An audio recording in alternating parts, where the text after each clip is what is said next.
Okay so है guys, अभी हमारा प्रॉब्लम है मेक ओड कोड सेप स्टार्टर 168। तो इसमें बेसिकली हमें दो बाइनरी स्ट्रिंग दिए हुए हैं, दो बाइनरी स्ट्रिंग्स है, ठीक है। ए और बी लेके चलते हैं, ठीक है।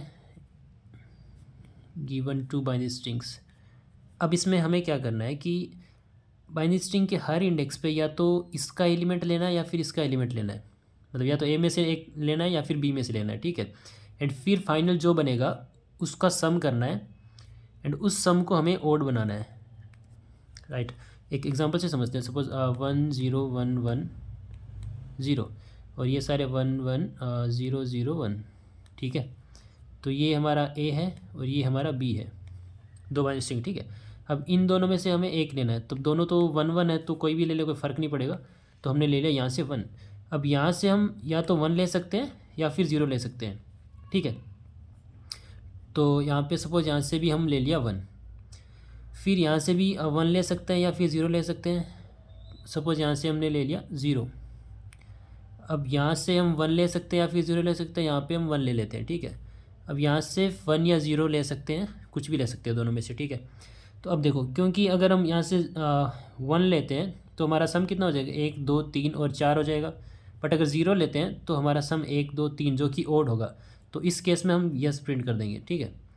हमें एग्जैक्टली ये नहीं बताना है कि कितना सम होगा, हमें बस ये बताना है कि क्या ये पॉसिबल है कि हम टोटल जो हमारा सम है उसको ओड बना सकते हैं कि नहीं बना सकते। उस केस में यस और नो प्रिंट करना है बस।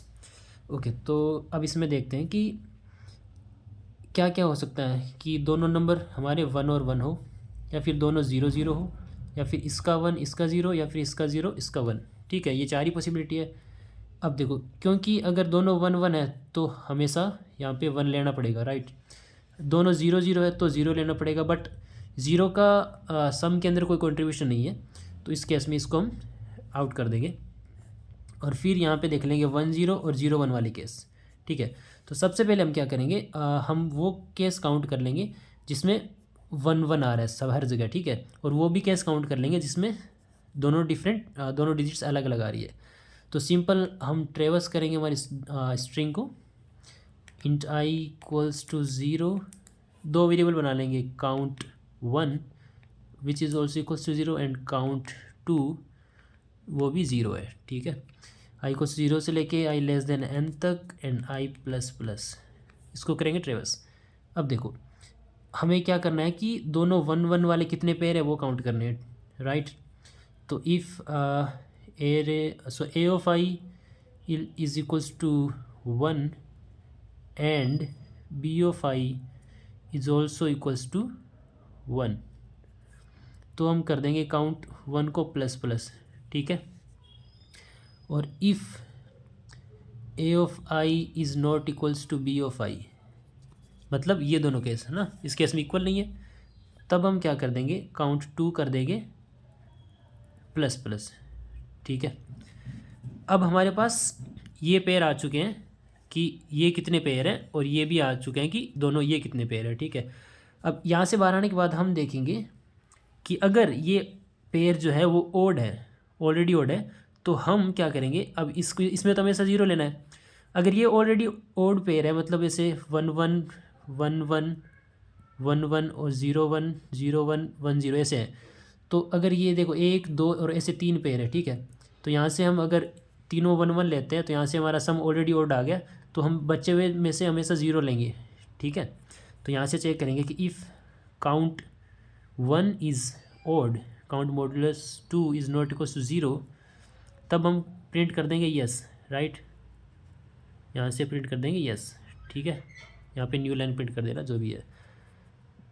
ये मैंने क्यों किया, यहाँ से समझ आ रहा है कि अगर ये ऑलरेडी ओड है तो ये जो पेयर है ना 0 1 और 1 0 वाले, उसमें से हम हमेशा 0 लेंगे ताकि हमारा सम जो है ओड ही रहे, क्योंकि ये तो हमें लेना ही पड़ेगा, इनमें से 1 लेना पड़ेगा, या तो इसमें से 1 लो या फिर इसमें से 1 लो, हमेशा 1 आएगा, ठीक है। अब दूसरी कंडीशन में चलते हैं कि एल्स, कि मतलब ये जो 1 1 वाले पेयर है वो ओड नहीं है, यहाँ पे सपोज एक एक्स्ट्रा 1 1 हो रहा है, तो यहाँ से ये इनका टोटल सम कितना हो रहा है, 4 हो रहा है, ठीक है। मतलब काउंट 1 जो है हमारा 4 हो रहा है। अब देखो, हम इसको ओड बनाने के लिए इसके अंदर बस एक ऐड करना पड़ेगा ना, ताकि ये 5 बन जाए और फिर ओड हो जाए। तो अगर कोई ऐसा पेयर एग्जिस्ट करे 0 1 या फिर 1 0 वाला, कोई भी एक पेयर एग्जिस्ट करना चाहिए बस, एटलीस्ट एक पेयर, तब हम वहाँ से उस एक पेयर में से 1 ले लेंगे, बाकी सब में फिर 0 0 ले लेंगे, ठीक है, ताकि ये वाला इवन प्लस उस वो एक पेयर दोनों मिलके ओड हो जाए। तो अब हम चेक करेंगे कि if count 2 is greater than 0, count 2 greater than 0 का मतलब कि 1 0 या फिर 0 1 वाला कोई एटलीस्ट एक पेयर एग्जिस्ट करना चाहिए, जो कि यहाँ पे हमने देखा है काउंट 2 में लिया है ना। अगर ये ग्रेटर देन 0 है, ये हमारा एल्स कंडीशन में है, ठीक है, राइट। ये हमारा इफ़ के अंदर ये था, पहले ये चेक किया कि ये ओड है, तब तो प्रिंट कर देंगे। ये ओड नहीं है, ये इवन है ना, काउंट 1। तो उसको टोटल को ओड बनाने के लिए अगर ये काउंट 2 ग्रेटर देन 0 है, तब हम प्रिंट कर देंगे यस, और एल्स प्रिंट कर देंगे नो, और फिर ये एल्स वाला पार्ट कर देंगे बंद, ठीक है। तो ये हमारा इफ़ वाला पार्ट रहा, ये एल्स वाला पार्ट रहा। आई थिंक आपको समझ में आया होगा कि हमें अब सबसे पहले हमने 1 1 वाले पेयर काउंट कर लिए कितने हैं। अगर ये ओड है तब हम कह सकते हैं कि यस, क्योंकि इनमें से जो बचे हुए हैं उनमें से 0 0 ले लेंगे बस। बट अगर ये ओड नहीं है और ऐसा कोई एक पेयर एग्जिस्ट करता है, या ये या फिर ये, तो उसमें से एक पेयर में से हम 1 ले लेंगे, बाकी सब में से 0 ले लेंगे, तो टोटल ओड हो जाएगा। तो इस हिसाब से यस और नो। सो आई थिंक समझ में आया होगा आपको। बाकी thanks for watching the video, and channel को सब्सक्राइब कर लेना for more updates. Thank you so much.